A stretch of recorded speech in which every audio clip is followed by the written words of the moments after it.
Mr. Nigel Evans.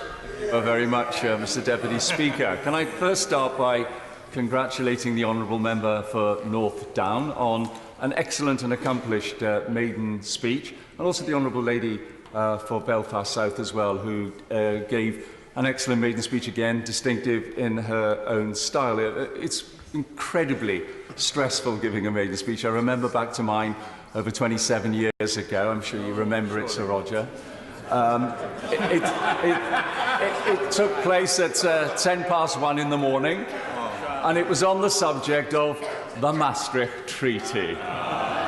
Tristan Garrell-Jones was sitting where our wonderful Brexit Minister is sitting now, and it was truly the most awful speech I think I have given in the chamber to date. Anyway.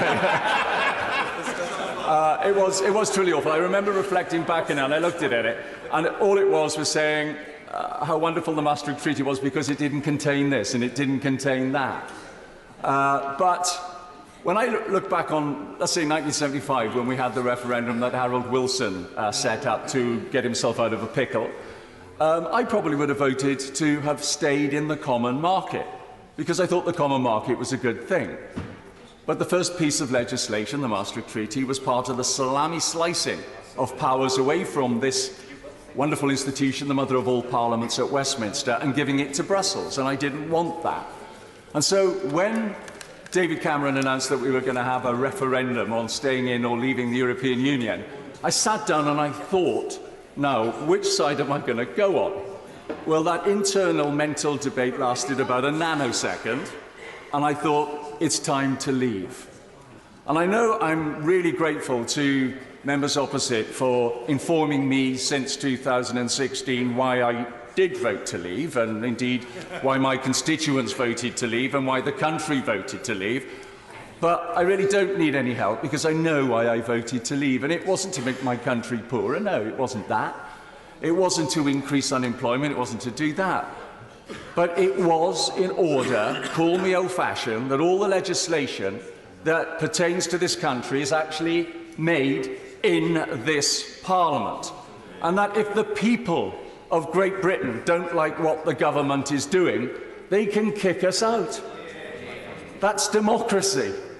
And so when I stood on the A59 on the 23rd of June with some Leave banners, inhaling all the lead from the passing lorries who tooted madly when they saw the signs, I knew that we were making history on that day.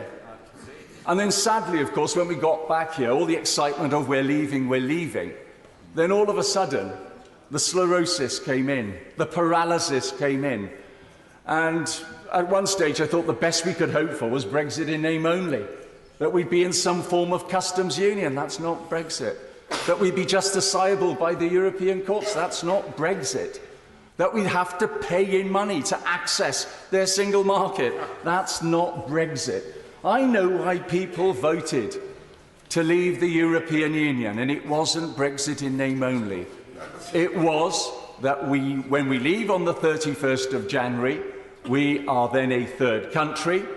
And then when we have left the implementation period at the end of 2020, Great Britain, the United Kingdom of Northern Ireland and Great Britain, will be an independent country again. We can start to look forward to the future with such optimism, which is displayed by the Prime Minister every time he comes to the dispatch box. There is a positivity and an energy about him and about our country, because despite the referendum campaign, which told us that unemployment would go up, that there would be an immediate recession, and it would be a disaster for the United Kingdom if we voted to leave, the British people, the plucky British people, decided not to listen to the gloom and doom. They decided that they knew better about their country. And so I look forward to those trade deals with the European Union, with the United States of America, with the vast majority of countries who seem to manage somehow or other operating outside of the European Union.